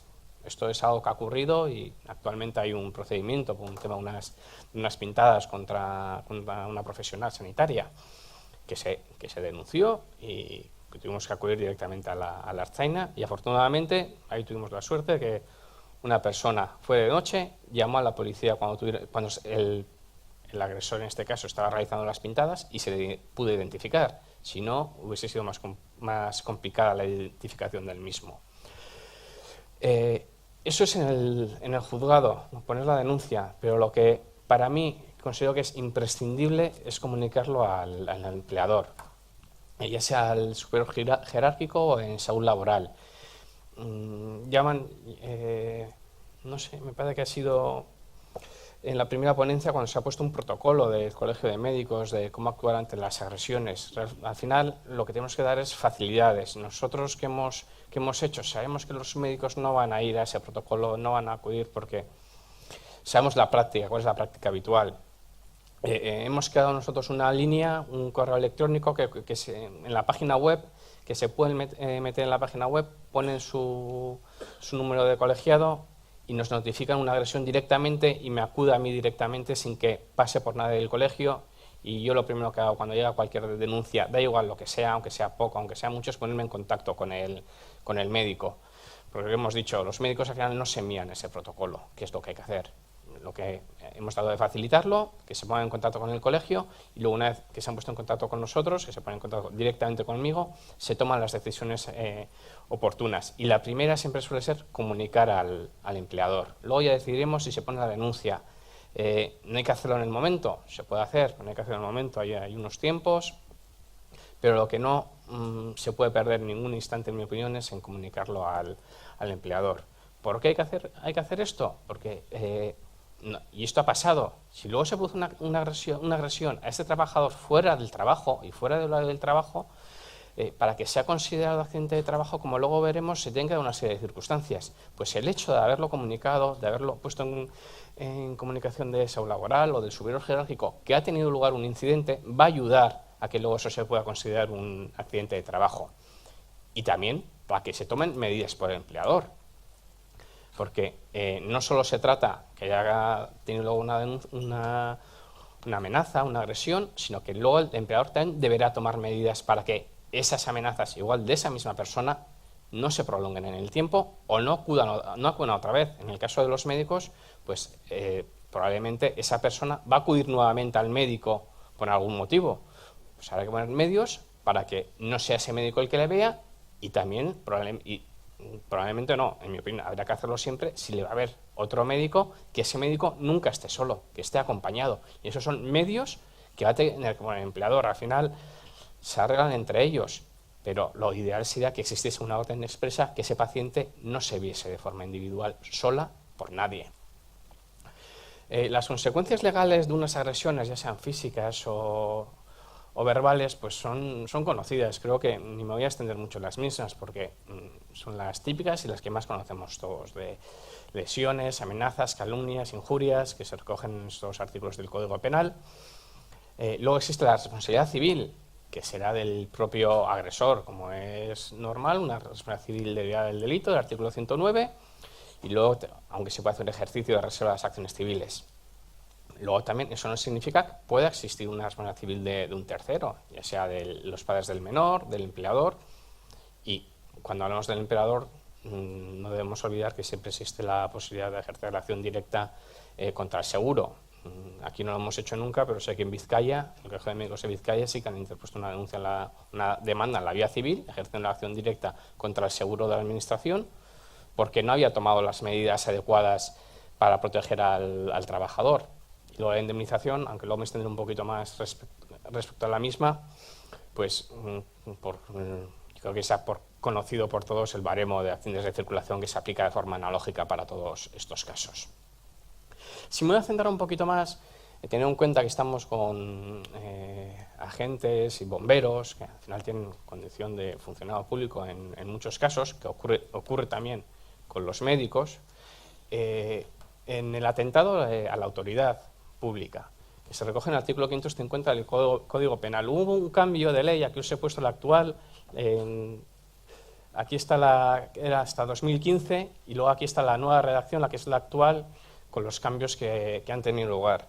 Realmente, estos cambios que se realizaban por la Ley Orgánica 1/2015, mi opinión fue más una cuestión política. Habían habido unas agresiones en Andalucía importantes, había bastante conflictividad por allí, en Extremadura también me parece que hubo algún otro caso. Yo creo que fue una decisión más política que otra cosa. Un ejemplo de estos es que vemos, lo he puesto aquí, que la ley habla de funcionarios sanitarios y docentes, cuando en el ámbito sanitario, en la mayoría de comunidades, el personal es estatutario. O sea que ya tenemos que interpretar lo que dice la ley para determinar si se les aplica o no. Según la interpretación mayoritaria que se estaba realizando sobre el artículo 550, se consideraba que por la Fiscalía y por los tribunales que el personal sanitario y el docente era autoridad pública a los efectos de considerarlo un atentado. Pues sí que había una sentencia como muy concreta, no recuerdo dónde, que no la había considerado autoridad, pero aquí en Guipúzcoa la Fiscalía en ese sentido lo tenía muy claro desde el principio y los tribunales también lo han tenido muy claro. Como pongo aquí en el último párrafo, con la redacción anterior era más factible interpretar un delito de atentado para cualquier persona que esté desempeñando un servicio público. Y me refiero a esto pensando en los concertados. En el caso de la DIA, no sé si tienen algún servicio concertado con la Administración, pero, por ejemplo, Ambulancias Guipúzcoa, que prestan un servicio público para el Gobierno vasco, es personal laboral, no son en teoría funcionarios ni personal estatutario, por lo que no se les consideraría autoridad a efectos de una agresión de atentado público. Sin embargo, al haberse concretado tanto, se concretó tanto con la modificación de la ley, que hace más difícil que en esos supuestos se pueda considerar que es un atentado. En este sentido es destacable la sentencia del Tribunal Supremo del 4 de diciembre, en la que establece que, como ya se ha dicho, las disposiciones legales vigentes, especialmente las contenidas en la Ley 14/1986, que es la Ley General de Sanidad, desarrollo de lo dispuesto en el artículo 43 de la Constitución, ponen de manifiesto la existencia de toda una serie de actuaciones relacionadas con la protección de la salud pública como finalidad reconocida en el citado precepto constitucional, que son encomendadas a los poderes públicos, quienes actuarán a través de las medidas preventivas de las prestaciones y servicios necesarios, estando reguladas por normas de carácter administrativo a las que asimismo quedan sujetos quienes las prestan. Por lo tanto, debe ser considerada como una función pública a los efectos penales. Basándonos en esta sentencia y en este párrafo, conseguíamos que, aunque no fuesen funcionarios, digo que lo conseguíamos porque se consiguió, aquí en Guipúzcoa por lo menos lo conseguimos, aunque no fuesen funcionarios, se les considerase autoridad pública a efectos penales. En este sentido, he cogido esta sentencia del Juzgado de lo Penal número 2 de San Sebastián, como veis es del 4 de marzo del 2014, antes de la modificación, en la que se dieron unas agresiones aquí, físicas, en la Casa de Socorro, aquí al lado, en la calle Bengoechea. Me imagino que la mayoría ya sabréis que ahí por las mañanas es un servicio que presta el Ayuntamiento por medio de una concesión, ahora lo tiene Policlínica, antes hay otra empresa, que es hasta las 5 de la tarde, y a partir de las 5 lo presta Osakidetza. Creo que todos estamos conformes, que no tiene mucho sentido que si agredes al personal que está ahí hasta las 5 no es un atentado a la autoridad, y si agredes a partir de las 5 sí lo es. No tiene mucha lógica. Pues aquí, con la anterior interpretación, conseguimos que se les considerase autoridad y se condenó al agresor por un delito de atentado. Los principales fundamentos del delito de atentado pues serían desempeño en un servicio público para una administración pública, actividad que por su carácter social y trascendencia colectiva está encomendado a la administración. Y pues he tenido que añadir ahora lo de funcionario público. ¿Por qué? Antes era más general el artículo del artículo 550 del Código Penal. Con el nuevo cambio ha especificado qué es lo que, todavía no he tenido yo ningún caso, pero qué es lo que nos van a decir si el legislador hubiese querido especificar que también para los trabajadores que desempeñan funciones públicas para la administración, pero que no son funcionarios, se les hubiese considerado autoridad pública, con esa modificación que lo hubiesen incluido, y no lo hicieron. Por ese motivo, en mi opinión y en opinión de más asesores jurídicos que nos dedicamos al tema de médicos, de asistentes y sanitarios, este artículo casi es un retroceso, porque ya se estaba interpretando antes así, ya nos hace más difícil que en estos casos sea considerado un atentado. Casi diría que casi puede ser ya casi imposible. Lo que acabo de decir no tiene ningún sentido. Las ambulancias Guipúzcoa, que prestan su servicio, un servicio público para la administración por medio de una concesión, para que son en Tolosa, me parece que en Eibar también, y en algún otro sitio, no se les considera funcionarios públicos a efectos legales, o también la Clínica de la Asunción de Tolosa, lo que acabamos de decir aquí de Bengoechea. He dicho estos, que son los que conozco, habrá muchos más, y en vuestras profesiones también me imagino que se darán situaciones muy parecidas, con contenciones parecidas. Luego están las consecuencias legales en el ámbito laboral. Este es un tema que creo que es un poco relativamente nuevo, que tanto desde la asesoría jurídica del Colegio de Médicos de Vizcaya como aquí en Guipúzcoa estamos un poco incidiendo, porque nos parece importante, porque se trata de la protección del trabajador. Por eso os decía que pretendía ser un poco más práctico también de cara a vosotros, pensando en el público que podía acudir. Pienso un poco en la protección de los trabajadores, qué es lo que tienen que hacer cuando tienen lugar unas agresiones. Ya hemos dicho, las agresiones físicas al final son las menos, afortunadamente. Aquí en Guipúzcoa, por lo menos, hemos visto que en Vizcaya 2 de las días tienen más problemas. Aquí a mí no me consta que haya excesivas agresiones. En este sentido, ahora quería manifestar el tema han comentado el Consejo General de Colegios de Médicos de las estadísticas de agresiones. Cuando nos juntamos los diferentes asesores de los colegios de médicos y las reuniones que hay, también lo que me comenta el propio presidente, es que sí se nota que la situación aquí en Euskadi es bastante diferente a cuando hablas con otros profesionales de otros colegios, que en Andalucía, Extremadura, Valencia, sí hay bastante más conflictividad que la que se encuentra aquí en Guipúzcoa, que como ya os he dicho, afortunadamente las agresiones a los sanitarios no son tantas. Las agresiones físicas, me refiero, son pocas. Las agresiones verbales realmente están al orden del día. Están al orden del día. Al final, ¿qué es lo que dicen los médicos? Digo los médicos porque son con los que hablo, los que estarían todo el día denunciando en cualquier clase de amenaza. ¿Cuándo lo hacen? Cuando ya consideran que se han pasado un poco con esas agresiones y han ido demasiado, entonces cuando se ponen en contacto. Y ahí estaría la punta del iceberg que nos ha comentado el médico forense. Solo vemos la punta del iceberg, que sean las más importantes y las que nos ponen en conocimiento. Todas esas agresiones las recogemos a efectos estadísticos, pero la mayoría de los casos pues no quieren acudir a un procedimiento judicial. Dicen, ¿qué voy a pasar? Hablas con ellos. ¿Había alguien presente? No, estaba solo. ¿Qué pasa? En un procedimiento penal, pues la carga de la prueba corresponde a la parte que está a la denunciante en estos casos, y está solo el paciente y el médico, y uno dice una cosa y otro dice otra. Pues la consecuencia suele ser bastante evidente, que se desestima la denuncia por falta de pruebas, porque no se puede establecer que el agresor realmente ha amenazado al médico.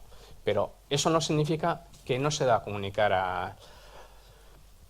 al empleador, a salud laboral o al superior jerárquico. Porque, como hemos dicho antes, esto tiene una serie de consecuencias para que se considere accidente de trabajo y para que puedan existir posibles responsabilidades del empleador. Vamos a citar otra vez un artículo, que es el artículo 156 de la Ley General de Seguridad Social, donde se establece qué se entiende por accidente de trabajo, y es toda lesión corporal que el trabajador sufra con ocasión o como consecuencia del trabajo que ejecuta por cuenta ajena. Luego, en el apartado 2, establece qué tendrán consideración de accidente de trabajo. En el 3, unas presunciones, salvo prueba en contrario, que se considera accidente de trabajo. Un cuarto apartado, no obstante lo establecido en el apartado anterior, no tendrán la consideración de accidente de trabajo una serie de cuestiones que no voy a extender en las mismas. Y luego, un apartado 5 en el que dice que no se impedirá la calificación de accidente como accidente de trabajo cuando sean estas circunstancias. ¿Por qué es importante que se determine un accidente de trabajo? Aquí he puesto las diferentes prestaciones simplemente de la Seguridad Social. Si es un accidente de trabajo en enfermedad profesional, se cobra el 75% de la base arrugadora desde el día siguiente al de la baja en el trabajo. Eso no ocurre cuando es enfermedad común o el accidente no sea de trabajo, que las prestaciones son menores. En el artículo que hemos visto antes, en el primer apartado decía que se entiende por accidente de trabajo toda lesión corporal que el trabajador sufra como en ocasión o consecuencia del trabajo que se ejecute por cuenta ajena. Por este motivo, porque vemos que esto es un poco general, un cajón desastre, no aplican las presunciones que salen los artículos en los apartados posteriores, es importante comunicar al empleador cualquier incidente que ha tenido lugar. Por eso, pues, viendo lo que han comentado los trabajadores que nos encontramos aquí, que comuniquéis, aunque no denunciéis, comunicarlo, que una persona concreta os ha amenazado, os ha agredido verbalmente, para que si luego pues pasa algo fuera del trabajo, cuando estáis andando un sábado por la calle trabajando, que os agrede, porque digo esto porque es que ha pasado, que no es una cosa que me estoy inventando, esto en Vizcaya pasó, se pueda considerar accidente de trabajo. Como he puesto aquí el ejemplo, si has tenido una persona en el trabajo, ha tenido lugar un incidente y se ha sufrido una agresión, unas amenazas, un día que no se esté trabajando, si se sufre una agresión por esa persona, sin ningún motivo, yo considero que es evidente que ha sido como consecuencia del trabajo, pero corresponde en este caso al trabajador acreditarlo. No son de aplicación las presunciones anteriores. Por eso hay que comunicarlo, para que no vuelva a suceder, y luego también para que en el caso de que esa persona luego acuda al lugar de trabajo o haya que acudir a su domicilio por algún motivo, se tomen las medidas. A los bomberos se os avise que con esa persona consta en el expediente que ha habido un problema con anterioridad, para que estén preparados. Si no se avisa y esa persona hace algo, se podría considerar que se trata de una responsabilidad del empleador por no haber comunicado al trabajador que debe haber tomado medidas adicionales. La responsabilidad del empleador es una responsabilidad casi objetiva. Aunque el principal responsable sea el agresor, en un caso como el que he dicho, también existiría una responsabilidad por parte del empleador. El empleador, me refiero tanto a la empresa mercantil como a la administración pública. Porque en el caso que dé lugar a una posindemnización, porque se han producido lesiones, se puede ir en contra del empleador también. Y iremos en contra del empleador, que esto es una de las cuestiones que estamos estudiando ahora y estamos llevando a cabo, por medio de la Ley de Prevención de Riesgos Laborales. ¿Esto qué significa? Que reclamaremos al empleador en la vía social. Creo que igual ya lo sabéis, pero por ejemplo, contra la administración, en la vía contenciosa administrativa es complicado. Tiende a favorecer la legislación a la administración. Sin embargo, si vamos a la vía social, que está pensada en la protección del trabajador, pues es más beneficiosa, no lo vamos a negar. Y el artículo 2 de la Ley Reguladora de la Jurisdicción Social nos permite realizar esta demanda en la vía social por vulneración de la materia de prevención de riesgos laborales. Como hemos dicho, es una responsabilidad cuasi objetiva, en la que el empleador deberá demostrar haber agotado toda la diligencia exigible, incluso más allá de las exigencias reglamentarias. El ejemplo es lo que os acabo de comentar. Comunicar, en caso de que tenéis que acudir a un domicilio, que esa persona ha tenido un incidente con anterioridad. Eso igual en unos protocolos no tiene por qué haber, ni la ley fundamentalmente no va a decir nada al respecto, pero sería una cuestión que habría que acreditar. Aquí he establecido unos apartados de por qué existe responsabilidad, por qué se crea un riesgo y por qué se trata de una responsabilidad cuasi objetiva. Y como decía, el artículo 14.2 de la ley establece que se pronuncia en términos imperativos y el empleador deberá garantizar la seguridad en todos los aspectos relacionados con el trabajo mediante la adopción de cuantas medidas sean necesarias para la protección de la seguridad. Voy a ir un poco más rápido porque se me acaba el tiempo. Las consecuencias para el empleador sería pues un recargo en la seguridad social y luego, como hemos dicho, la posibilidad de indemnización al trabajador por las lesiones que ha sufrido. El agresor es el principal responsable, pero el empleador también se puede hacer responsable al respecto. Las causas de indemnización debe ser una indemnización integral de todos los aspectos, que esto es una cuestión jurídica que hay una charla posterior que he visto que sobre responsabilidad civil y penal, que ahí creo que se podrán extender más al respecto, los distintos daños que se pueden producir, y luego las conclusiones prácticas. Mi conclusión práctica de cara a cualquier trabajador es que siempre hay que comunicar, notificar la agresión, incluso las verbales. Valorar si hay que considerar un delito de atentado del artículo 550 del Código Penal, valorar los hechos según la Ley de Prevención de Riesgos Laborales y luego la existencia de responsabilidad por el empleador de cara a establecer la indemnización. Iba a acabar ya, pero hay una cuestión que se me ha olvidado comentar, que es respecto a las ponencias anteriores. Se ha manifestado que están tomando medidas, de cara a evitar las agresiones. En este sentido, en el Colegio de Médicos este mes ha habido un taller de autodefensa para los médicos y esto lo he preguntado ahora, mientras estaba aquí en la ponencia, y me parecía interesante por eso decirlo, y he preguntado al que se ha encargado del taller que cómo ha ido. Y me ha respondido que ha tenido mucho éxito, que los médicos han solicitado que se realice otro taller, incluso a la persona que lo ha dado, que es un profesor de karate de la Federación Española de Karate, hay un grupo que han acudido a clases adicionales de autodefensa. Realmente no es autodefensa, es un poco de cómo gestionar la actuación ante unas amenazas y ante unas posibles agresiones. Me parecía que era interesante, en relación a lo que se han manifestado mis compañeros, comunicarlo para que veáis que si es algo que se está pensando, que desde los colegios de médicos se tienen en consideración. Ya sé que los policías municipales al respecto pues tienen más experiencia, imagino que los bomberos también, pero que se busca, que cada vez yo creo que hay más una conciencia de que no se tienen que permitir las agresiones por nadie y que los médicos, cualquier trabajador, se debe tomar las medidas que pueda ante las mismas. Muchas gracias.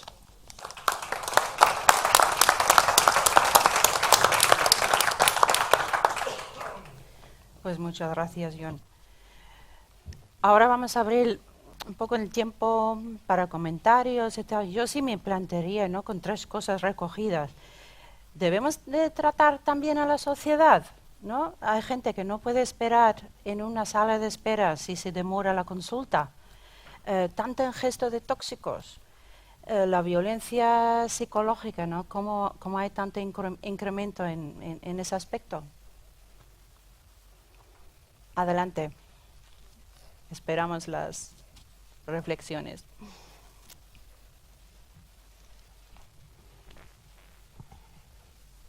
Qué pesado. Bueno, la primera observación al doctor.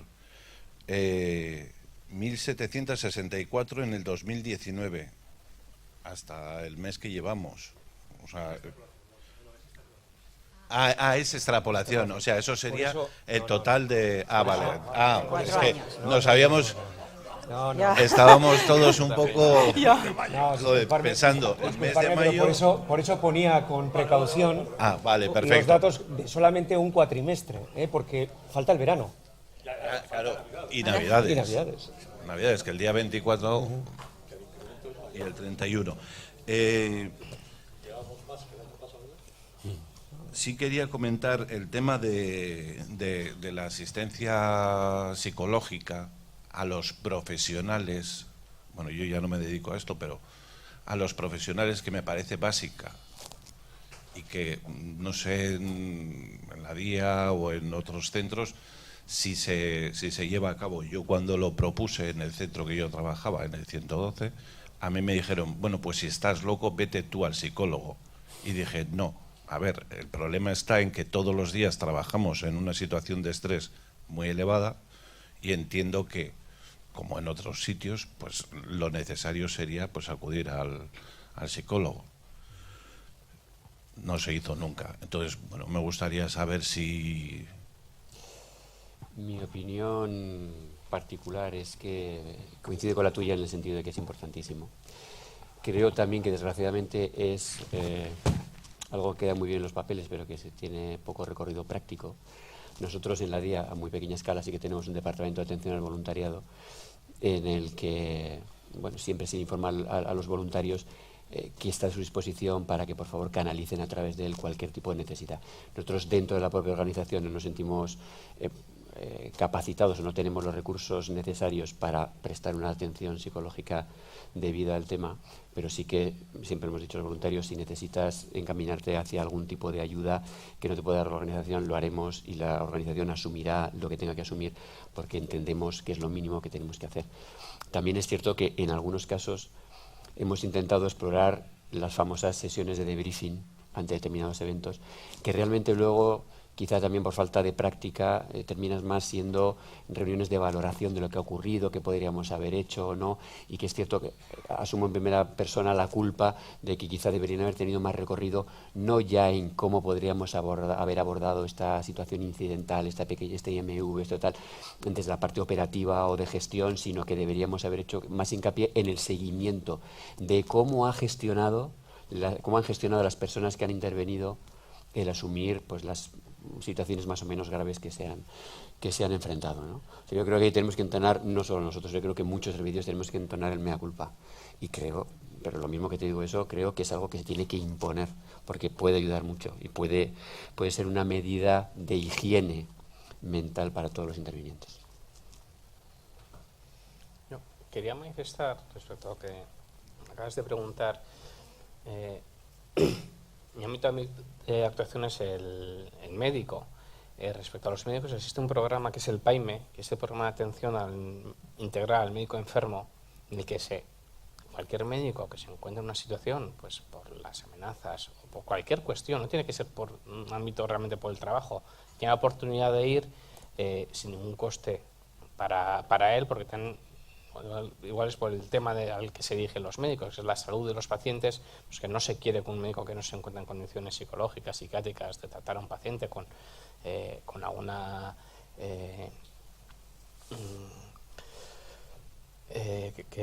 algún hábito tóxico, que no se encuentra en condiciones de tratar a los pacientes, pues se le remite, es totalmente confidencial. Si yo ya he dicho que el tema de las denuncias, cuando hay denuncias a un médico es confidencial y pasa por mí, el tema del PAIME es que directamente habla con el médico encargado del PAIME. Es un programa que a nivel estatal, en Euskadi, pues que se utiliza bastante y es bastante agradecido por los médicos que tienen necesidad del mismo. Yo personalmente estuve en Viescas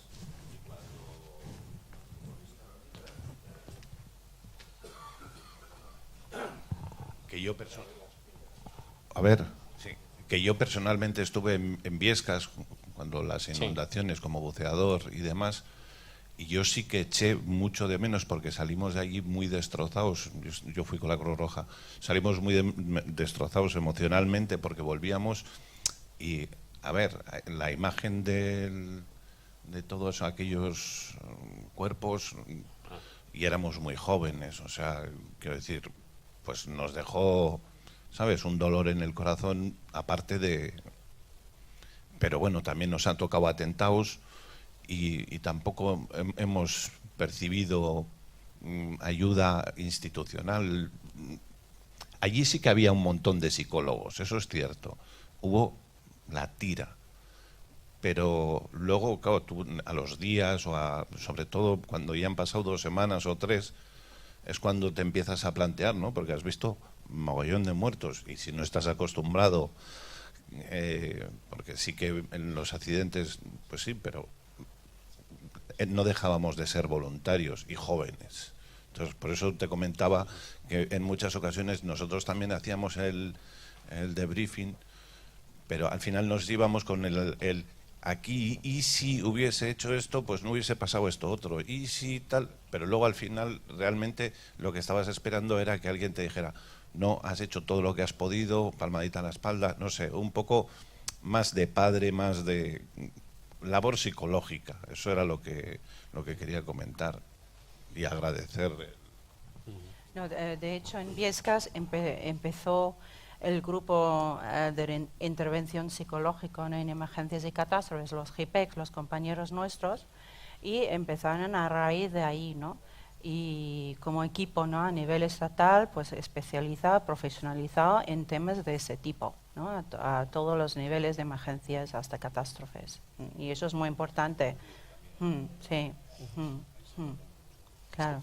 Yo creo que esto ha evolucionado desde entonces ahora y sigue evolucionando. Nosotros ya en el Colegio de Médicos nos estamos ya planteando otra serie de actuaciones de ayuda a los médicos para situaciones que sufren en el trabajo, en temas de responsabilidad, que haya podido existir un tema de responsabilidad, que los forenses se conocen también, que ha podido una negligencia, pues es que ahí se empieza a considerar a los médicos como segundas víctimas en algunos casos, porque también lo sufren. Pues el hecho de no hacer lo que tenía que haber hecho o no haber pensado que podía haber hecho más para ayudar a un paciente, pues también lo sufren, y es un tema que se está estudiando ahora, que me imagino que desde el punto de vista psicológico también, me imagino que vendrá desde ese ámbito, el tema de la segunda víctima, y ya se está empezando a hablar incluso de la tercera víctima, que se consideraría hasta las instituciones. Entonces yo creo que es toda una evolución desde Biescas, que me ha dicho que se formó entonces el grupo, pues que se van mejorando las cosas, se van viendo nuevas cosas, nuevos planteamientos en los que poder ayudar. Nosotros nos centramos en lo que hacen en el Colegio de Médicos, en los médicos, estamos dirigidos a ellos, pero es un programa que encima, casualidad, la semana pasada, creo hace 2, se estuvo comentando en el Colegio de Médicos que era un programa de éxito, que era agradecido, y hablamos de por qué no se ampliaba a otras profesiones, a otros profesionales que también podían hacer uso de... Sí, a todos, de poder plantearlo a las administraciones de algo totalmente confidencial, que es un programa que se centra en los médicos, pero que viendo el funcionamiento, la buena acogida que ha tenido y el agradecimiento que ha habido de los médicos respecto a su funcionamiento, pues que sería útil para muchos para copiarlo y utilizarlo en otras profesiones que también harían uso del mismo. La verdad es que yo creo que hemos sido un poco lentos, un poco torpes, ¿no?, los servicios intervinientes. Yo creo que hemos estado siempre condicionados por la dinámica de yo soy el que tiene que prestar ayuda afuera, con lo cual yo tengo que ser el héroe. Es decir, es como lo de los militares, ¿no?, de el valor se les presupone. Ya, bueno, sí, vale, pero bien, yo también puedo caer enfermo, yo también puedo tener mis necesidades, ¿no? Hemos estado torpes, pero bueno, por lo menos, como dice John, yo creo que en los últimos tiempos se está evolucionando y se va a mejorar mucho. Se tiene que mejorar y se va a mejorar mucho. Una pregunta. Mira, yo trabajo en una ambulancia de emergencias aquí en Donosti y a mí me parece muy bien todo esto, pero los que primero nos encontramos en marrón somos nosotros. Los que primero sufrimos el impacto somos nosotros, y de nosotros no se acuerda nadie. Ni hay psicólogos, ni hay el colegio de médicos para poder ir a un psicólogo, ni hay nadie para poder denunciar, no somos autoridad, no somos nada. Entonces, o sea, de verdad que no lo entiendo, no entiendo nada. A nosotros nadie nos apoya, no hay nadie, no hay un colegio de médicos que nos pueda apoyar, no hay un psicólogo donde podamos ir. Estamos y somos los primeros, los intervinientes, los primeros, los que nos encontramos, el primer marrón somos nosotros. Y ahí estamos. Atrás. Eso yo creo que nos podría dar para otra ponencia. Yo creo que es igual, no sé, no me lo he planteado, pero igual habría que meterlo dentro de la prevención de riesgos laborales. Yo creo que es lo que ahora, uno de los ámbitos en los que estamos nosotros también estudiando, valorando de cómo hacer cosas, hacer reclamaciones, que es lo que creo que se llaman los riesgos psicosociales del trabajador, que también tiene que existir una valoración que por las empresas normalmente no se realiza, por Osakidetza no se ha realizado, que encima hay que hacerlo de forma individualizada. Habría que realizar esa valoración y tomar las medidas. Yo creo que a vosotros os tenían que realizar esa valoración de riesgos psicosociales y luego tomar unas medidas para evitar, porque en teoría, ¿qué es lo que se pretende? Que tú te vayas a casa de la misma forma en la que has ido a trabajar, no te vayas peor. Eso es lo que pretende la ley. Si te vas por la carga de trabajo, por lo que ves, el empleador debe tomar medidas para disminuir ese estrés, esa ansiedad que te ha generado el trabajo. Eso ya corresponde al empleador. ¿Cómo? Sí, pero no se estaba haciendo, ¿eh? No se está haciendo. Es que igual lo que hay que hacer es empezar las reclamaciones. Yo ya estoy reclamando, por lo menos pidiendo la valoración de riesgos psicosociales a Osakidetza. Ya estamos realizando esas peticiones. En Vizcaya tienen interpuesta una demanda. Porque es lo que decíamos antes, que aquí vamos evolucionando. Antes lo que comentaba antes, que es difícil ir contra la administración. Es complicado ir contra la administración. Nosotros hay que buscar otras vías. Aquí os he comentado una vía, esta vía puede ser otra, por la ausencia, ya que ya se parte de una ilegalidad por parte de la administración, porque no hay esa valoración de riesgos psicosociales. Simplemente por eso ya está incumpliendo la ley. Pues habrá que empezar a hacer reclamaciones en ese sentido y que tomen las medidas, y las medidas en vuestro caso pues puede ser una ayuda psicológica para que esas situaciones en las que acudís con la ambulancia y veis a una persona con la que le falta con una amputación de una pierna, lo que eso supone. Yo no lo he visto, pero imagino que tiene que suponer para cualquiera ver una cuestión de esas, que tiene que afectar. Pues tendrán que tomar el empleador, me da igual quién sea, Osakidetza, Ambulantes Guipúzcoa, incluso la DIA, las medidas necesarias para que ese impacto, esas cuestiones que afectan al trabajador, no le afecten en su vida diaria, porque eso es lo que pretende la ley. De hecho, sin ir más lejos, el grupo homólogo nuestro tiene un convenio con las ambulancias, con los intervenientes, y ahí les ayuda muchísimo, ¿no? Entonces sería una respuesta, ¿no? para ti, ¿no? Pero claro, nos tendría que oír, ¿no? Las instituciones, pues las personas que debería de dar respuesta, ¿no? A toda esta problemática que hay en la sociedad y sobre todo con los intervenientes, ¿no? Yo contestando un poco y apoyando al compañero, porque le entiendo perfectísimamente, el problema está en que estamos en jornadas de riesgos y emergencias, pero no todos estamos al mismo nivel. Quiero decir, el voluntario es lo último de lo último, o sea, estamos allí abajo tirados. Los siguientes que ya son los de las ambulancias son lo anteúltimo. Y así vamos subiendo hasta que llegamos a los médicos y algunos policías, no todos, porque están ya en otro nivel, ya es otra liga.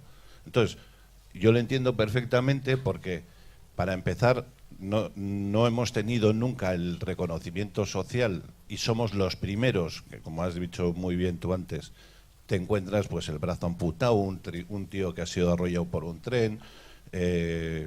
Bueno, a mí me tocó el atentado de Martutene. Bueno, en fin, una serie de cosas que son muy desagradables y que me imagino que a ti también te habrá tocado por experiencia, que también ya tenemos una edad. Y si partimos de esa premisa, de la idea de que no estamos hablando todos en el mismo nivel, ni estamos cobrando, que esto también es muy importante, todos al mismo nivel, ni la administración ni la sociedad nos valora, porque si tú cruzas aquí a 25 kilómetros, te vas a Francia, un miembro de una ambulancia es tratado como un héroe. O sea, es así. Y sin embargo aquí un miembro de una ambulancia, pues como decía mi chofer, ¿no? El sanitario, no, el váter está ahí. O sea, ¿me explico lo que quiero decir? Yo creo que hay muchas cosas, ¿no? De que hablar y, ¿no? Temas en resolver, pero bueno, tenemos que respetar también los tiempos y agradezco enormemente, ¿no? Esta asistencia y espero que las tres las 3 ponencias ha sido de vuestro agrado e interés. Muchísimas gracias y hasta el año que viene.